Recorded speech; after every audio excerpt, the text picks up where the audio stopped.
So, unahin ko muna yung kay ES. Meron naman na kayong copy nung kay ES. Ito na lang yung sagot. Nirelease na namin ang written nito. Basahin ko lang. Tapos, yung NBI, I'm sure you want to ask about the NBI. Since hindi ko pa nababasa kung ano yung isi-serve nila sa akin, we will talk about NBI tomorrow. Pag-anuhin nyo lang muna ako kasi kailangan ko din isulat kung ano yung isasagot. So, give me time to read and think about it. Okay, so ito yung sa kay ES, no? This is a reply to the statement issued by the Presidential Communications Office on the order of the Executive Secretary Lucas Bersamin dated November 23, 2024.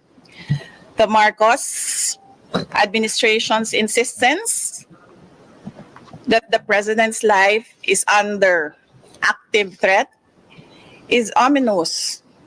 I raise this caution as the president and his sycophants aggressively sell a narrative based entirely on my statement, which is taken out of its logical context. Bakit hindi nila pinapalabas kung ano yung question ng media? Bakit hindi nila pinapalabas kung ano yung una kong sagot? Bakit ang pinapalabas lang nila is the last, 4 words of my entire statement? They are building a narrative, and I'll tell you kung anong playbook ito. There is absolutely no flesh on the bone, and despite the absence of a reliable investigation, authorities were quick to consider this a national security concern. The diametric contrast and inaction are displayed when I have expressed in previous months threats to my person and the continuing threats to the lives of OVP personnel. Tossing the word assassin. Paki-check. May sinabi ba akong assassin doon? Wala. So nilalagay nila doon sa narrative nila, assassin. And nilalagay nila sa narrative nila, murder plot. Into this issue, tossing the word assassin into this issue makes things even more terrifying for our country. And especially because I never used that term during my recent consternation against the Marcos administration's failure to serve the Filipinos while it masterfully persecutes political enemies. Common sense should be enough for us to understand and accept that a supposed conditional act of revenge does not constitute to an active threat. This is a plan without a flesh. Pag pinipili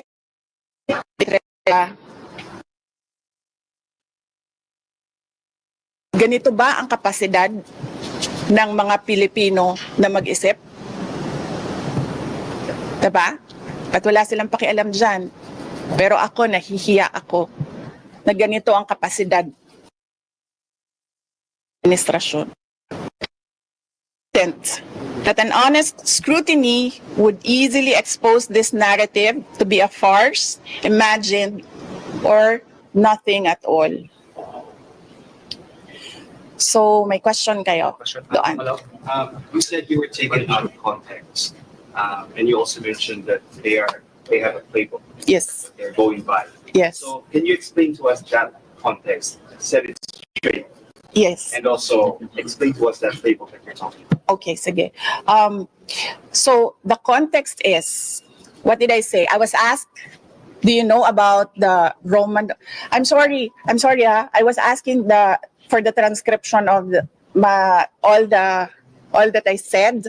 I did not get it before I came down, so I have a problem remembering the exact words about Romanov, and I said, well, this is the first time that I've heard of that, but I've been warned by 2 persons already.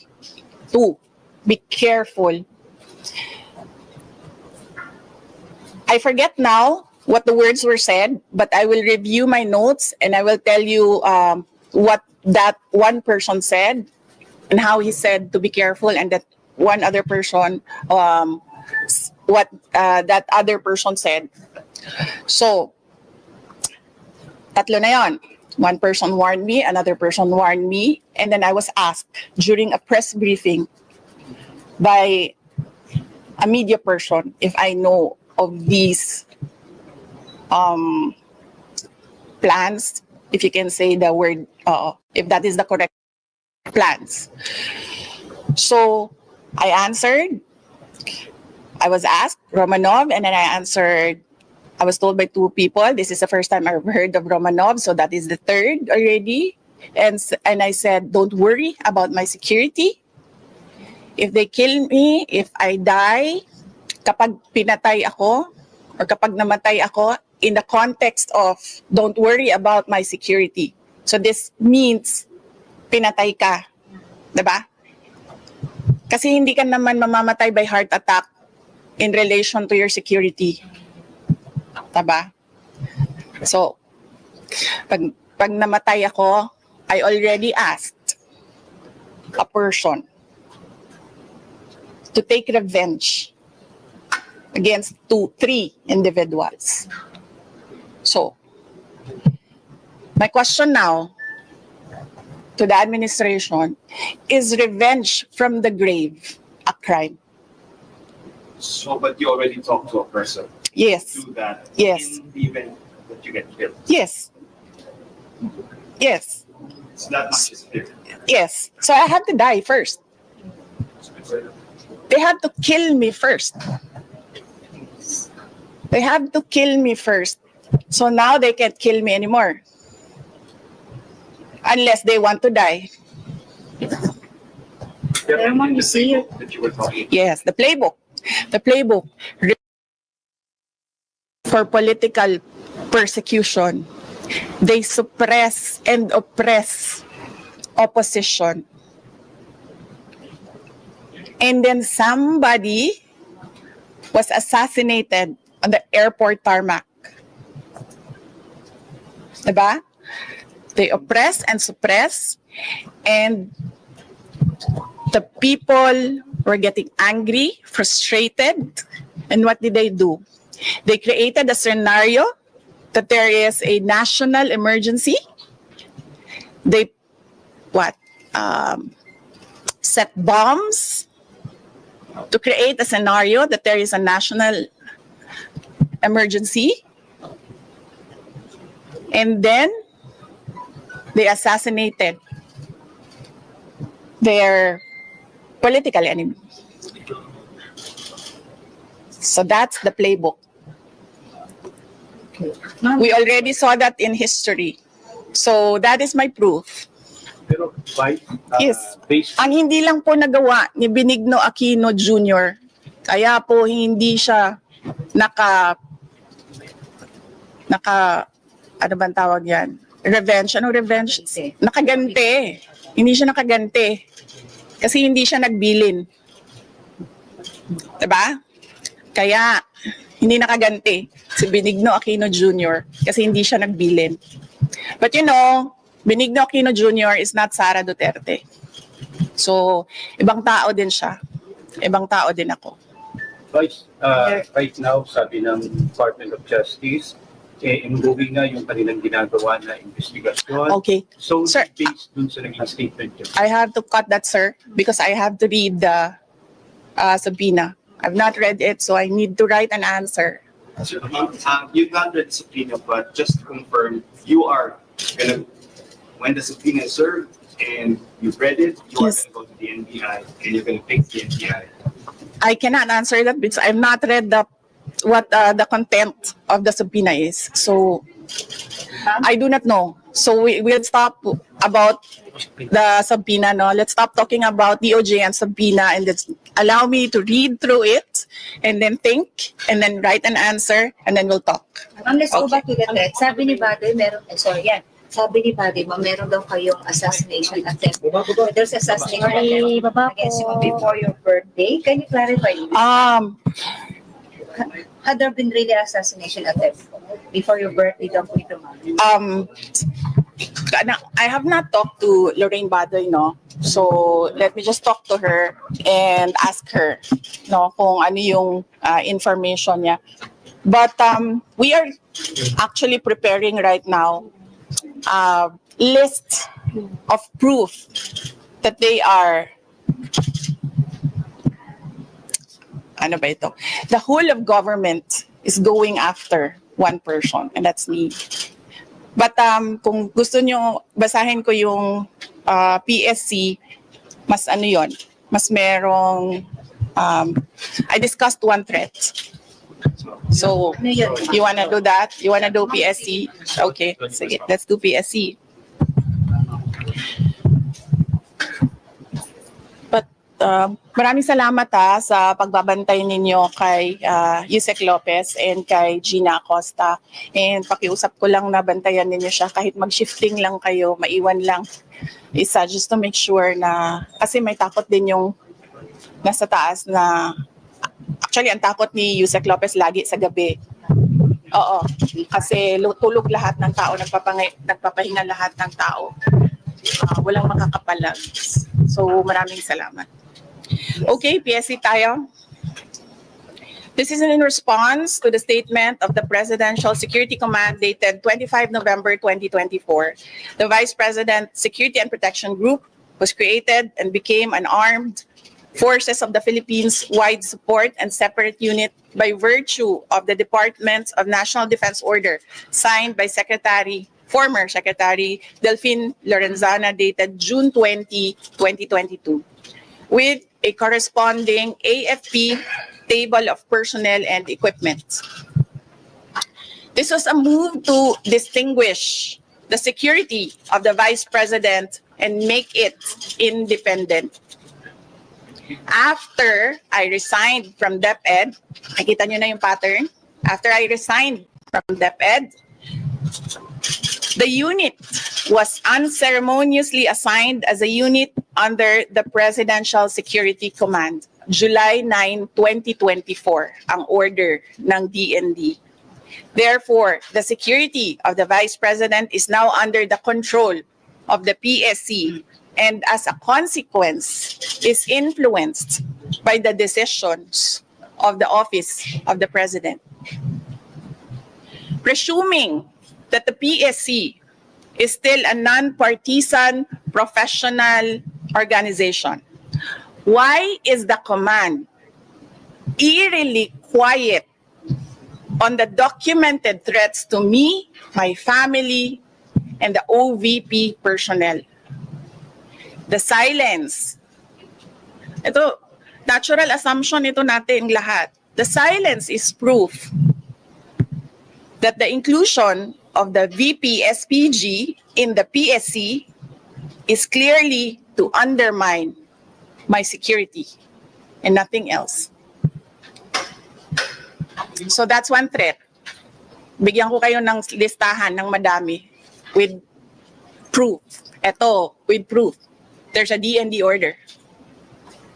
Separating your security. Yes, no. Tucking my security under PSC, which is influenced Yes. by the decisions of the Office of the President. So ano yan? Lahat ng galaw ko, lahat ng ginagawa ko, kung saan ako, alam niya, alam nila. So anong gagawin nila? Anong value ng information sa kanila after ako mag-resign sa DepEd?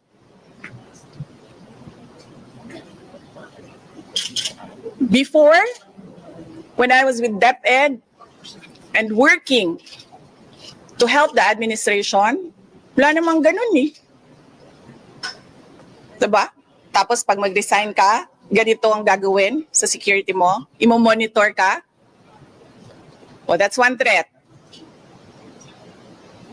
So, I'm coming up with a list of threats, pero we'll take that up baka next week na. Kasi, tao lang po. Hindi kaya magsulat ng kayo, mga gagaling kayo, mabilis kayo magsulat. Ako, kailangan ko... Are you saying that there's a threat for you to get killed by the administration?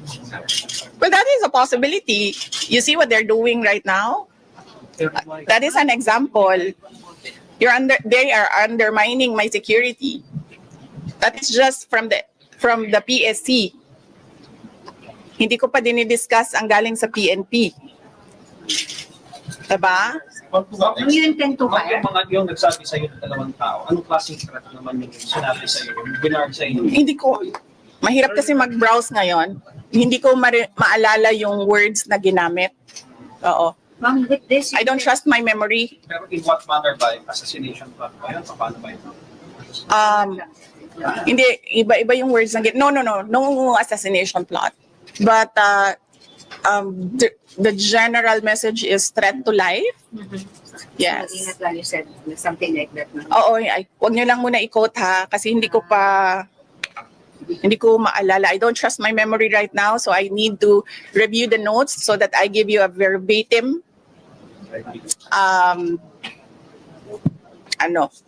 record of what was said by the two individuals. Ma'am, with this, do you also intend to double your security also like the PSC? Like what they're doing now to the first cabinet president? Hindi ko na ini-expect yan, ma'am, sa PSC. And hindi ko rin tatanggapin, ma'am, at this point, kung magdadagdag sila ng mga tao dito. Kasi hindi na natin alam kung non-partisan ba yung Well, not necessarily. idadagdag nila. Not necessarily coming from PSC now. No, I don't trust anyone right now. So yes. Even your security. Even if PSC acts on what I said, no, I will not accept it anymore. That is what I did with PNP. Hindi na. Kasi hindi na natin alam eh. Baka igagawin pa yan nilang rason na maglagay ng mga tao dyan na nagtatrabaho para sa kanila. So, Okay, last two questions. Do you share the same sentiments as your father, former president? Last night, what he are said- his sentiments? So last night, he asked the military if they would continue to support fractured governance and a leader who is a drug addict. I agree. So, excuse me, sandali. I agree with fractured governance. I was a member of cabinet, so I have personal knowledge. I agree with fractured governance. I agree with the assumption that he is a drug addict because he continuously refuses to do a drug test. Napakadali naman, di ba? Tulad ko, napakadali naman. Sinabi ko kaagad, gusto niyo ng neuropsychiatric test o kung ano pa man yung test na gusto niyo i-take ko. Gusto niyo ulitin ko yung bar exams. Lahat yan gagawin ko. No questions asked. Gusto niyo ng drug test? Sabi ko, dagdagan ko pa ng drug test. Napakadali gawin sa akin yan. Ngayon kaagad na araw na ito, gawin natin yan. Pero, lahat, sabi ko nga, sisimulan namin sa Office of the Vice President ang test, kaming lahat. Diba? So, dapat, tayong lahat sa gobyerno, mag-drug test tayong lahat. Lahat ng mga congressman ninyo, pa-drug test nyo. So are you? Question for the military. No, I do not agree with that. So, as I said, i-qualify nyo yung answer ko. I agree with the government. I was a member of cabinet. I agree with the assumption that he is a drug addict. I think mine is assumption. I think the former president has evidence that he really is a drug addict. So, pareho-pareho lang din yun. Ma'am, are you? Sorry. Sabi ko nga, diba, noong kailan ba yon nagsalita ako, sabi ko, dalawa lang naman hinihingi natin. Diba? Ibigay natin yung pangako natin sa mga tao. Diba? Ako, bumoto ako. Kasi sinabi 20 pesos ang per kilo ng bigas. And that would help so many families right now. Diba? Pangalawa, tingnan natin ang tinuan ng lahat. Diba? Pag-drug test nyo din yung AFP. Pag-drug test nyo din yung AFP. But somehow, hanggang ngayon, OVP pa lang din ang papadrug test. I wonder why. Last question, please. Reconciliation between you and the President. No, hindi ako tao na nagpapaareglo. Tsaka hindi ako tao na nabibili ng pera. Ma'am, are you a threat now to national security? Am I a threat to national security? What they are doing to me is a threat. Sagot ko yan sa NSC. Mamaya, bukas. Okay. Ma'am, may napagdala na may binigay sa inyo sobre si First Lady Sara Neto Marcos. Para saan ba yun? Yes, I'm waiting for that question to come up in the committee hearing. So let's wait for that question to come up in the committee hearing. Friday, will you be able to attend the next hearing po? Just like yesterday? Yes, I'm free on Friday. Tomorrow I'll be in Basilan, and then Thursday I'll be in Lingayen, Pangasinan, and then Friday I'm free. So you're ready to answer all their questions now? I will answer my questions because I need to be there to help the other OVP personnel. They have expressed that they feel safer and they feel more comfortable if I am with them. But I will not be recognized if I don't take my oath. So I am forced to take my oath and answer questions under oath because I cannot take care of the OVP personnel. For example, to explain how 125 million pesos were spent within a matter of 11 days, or they have questions about acknowledgement receipts. Will you explain all those or answer all those questions? Isn't it that they've been asking those questions from the resource persons, from COA, from the OVP personnel? So why will I answer again? I already answered when we sent our answers to the Commission on Audit.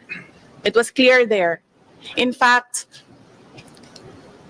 ayoko naman kasi mag-discuss ng CFBA, but in fact, the 125 confidential funds had a notice of disallowance, but not the entire amount. Let's make that clear. Not the entire amount of the 125 million was disallowed by the Commission on Audit. Meaning, all the rest of the funds, I do not have the number right now. I think it's approximately 70 million that was disallowed. But that is subject to appeal because gusto ko ba sabihin ito sa inyo? Dahil during the discussion, I was telling the lawyer to submit a document.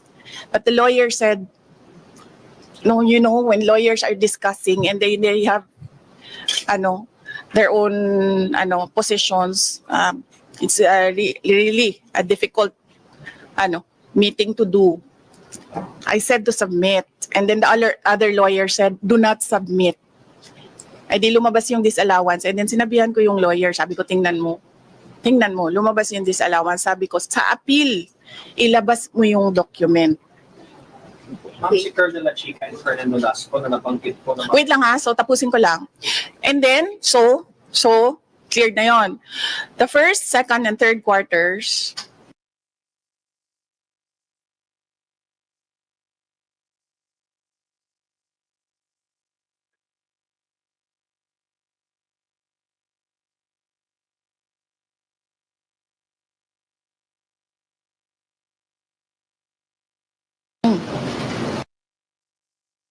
ewan ko lang kung sinasabi ito ng mga congressman. Of course, hindi nila sinasabi, di ba? Because they want to present their own narrative. Tapos na yon. The money in DepEd, first and second quarter, cleared with credit. Audit is on the and it's ongoing. So you cannot question an ongoing. You cannot audit the funds of any government office because that is the exclusive domain of the Commission on Audit. Bakit nag-audit ang ating mga congressman? Dapat sila gumagawa ng batas. Nakikita nyo?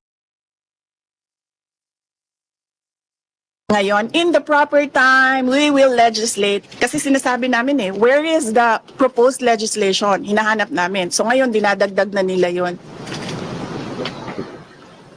Madali lang naman siya Pakinggan nyo lang, basahin nyo lang lahat ng mga nangyayari.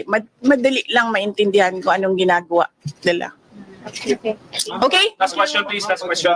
Humarap na si Colonel Velasco and Colonel Chica, mas maiintindihan na ba ng publiko at ng Kongreso itong paggastos mo ng confidential funds? Really, I still say that confidential funds, the use of confidential funds cannot be divulged. Sinasabi ko pa rin yan. They cannot be divulged in public. It will compromise lives and security of personnel who are cooperating or who are nandoon sa kabila na asset. You cannot do that. That is why it is called confidential funds.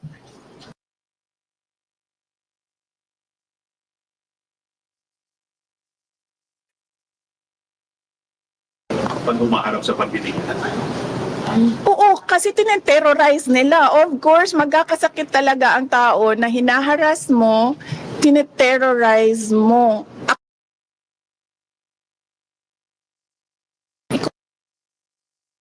You can terrorize me and harass me all you want.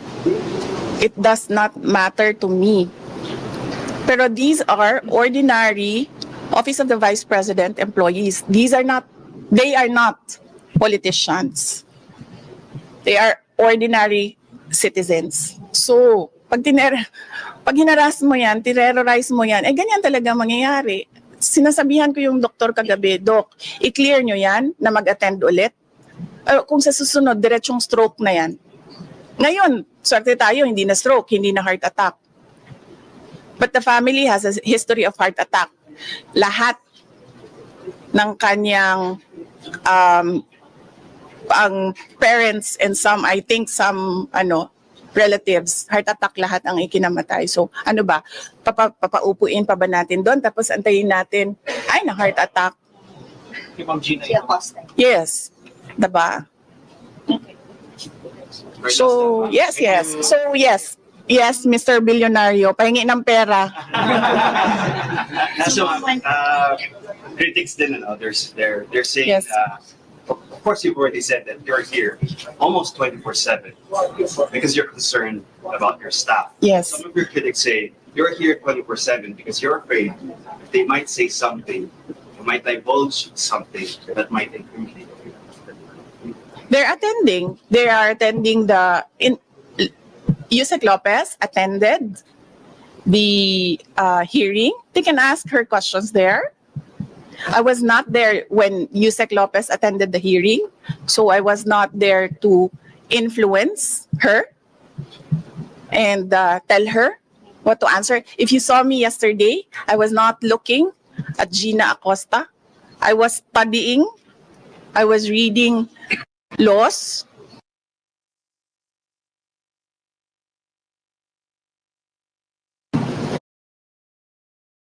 I was studying the rules of the House of Representatives. I was not looking at her. Pinapabayaan ko siya sumagot. Siguro umiiling-iling ako paminsan-minsan dahil I feel na hindi dapat dinadivulge sa public yung ibang mga sinasabi na ng kasama ko, pero wala akong magawa. Kasi ayaw namin na ma-detain sila. So, sumasagot talaga sila. Si Edward Fajarda, not once did I coach him. Pero si Gina, I helped her with the term detail kasi she was trying to remember kung anong tawag nung isang tao na galing sa isang opisina, na nililipat sa isang opisina, and that is called detail. So I told her detail, and she said details. Yung CFS from SDO, dumidiretso daw sa mga security officer. Yun talaga mamang nature ba ng confidential funds? Yes, there is an SDO and there is a security officer and there is a head of agency. So Ako yung head of agency, may SDO kami, may security officer kami. Ganun talaga ang structure. Again, sinabi ko ito sa mga, wala kasing mainstream noon ba? Again, so alam natin lahat ng, mahalikan ko na yung ano ninyo. Subo yung mic. Mike, please. Ayoko itong pula.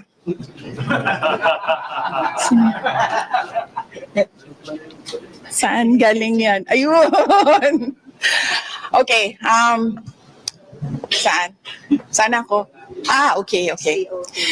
Alam nyo, diba, meron kayong mga naririnig ng akusasyon ng nakawan dito sa ating gobyerno. Corruption in government.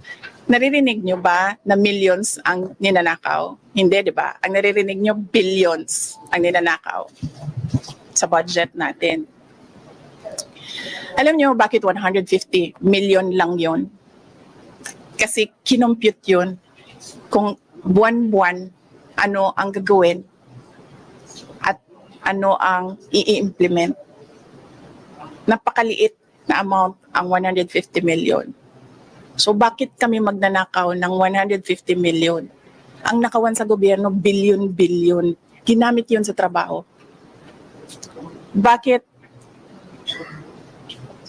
125 plus 500 lang yung sa Office of the Vice President? Kasi kinompute yun. Buwan-buwan. Ang problem sa 125, binigay siya sa amin December na. And the requirement in government offices, you have to utilize money before December 31, before the end of the year. So ang ginawa, lahat ng preps, in-implement. Saba? And as I said, government offices disburse millions, billions in a day. Sa DepEd, nagdi-disperse kami. Nagdi-disperse. Pumipirma kami ng cheque. Multi-million. Kung i-total mo ang mga checks araw-araw na nalalabas sa DepEd, billions. Nagbabayad kami, nagbabayad. So, bakit nila kine-question yung pagbabayad ng millions in a day? And that is part of work of government offices to disperse money every day and pay obligations. Ginamit yun sa trabaho. Pinipilit lang talaga. Dalawa na ang maro ko, si Marisol at si JC. Tama na. Tama na. Anong oras na? Ako lang. Oo, kasi alauna na, and I have to be back tonight. Ayaw nila ng gabi. Na ano sila sa gabi. Kasi promise Yes. na listahan. But tomorrow, balikan ako Basilan. I leave in the early morning. Yes, leave early morning. And then, balik ako sa gabi. Oo, may flights naman. Nandiyan mama niya, tsaka nandiyan yung lawyers niya, and ayoko makipag-usap sa mga abogado kasi lahat ng mga abogado, pag nag-uusap-usap sila, magaling lahat ba? Diba? Lahat sila, ako yung magaling. So, parang ayoko sumali sa legal discussion. Ma'am, gano'ng kahabang listahan ng mga threats sa inyo? Sit down na pa. Or sit down daw, sabi ni JC. Bye! Ma'am, may papalang kami. Ma'am, kasi kami sa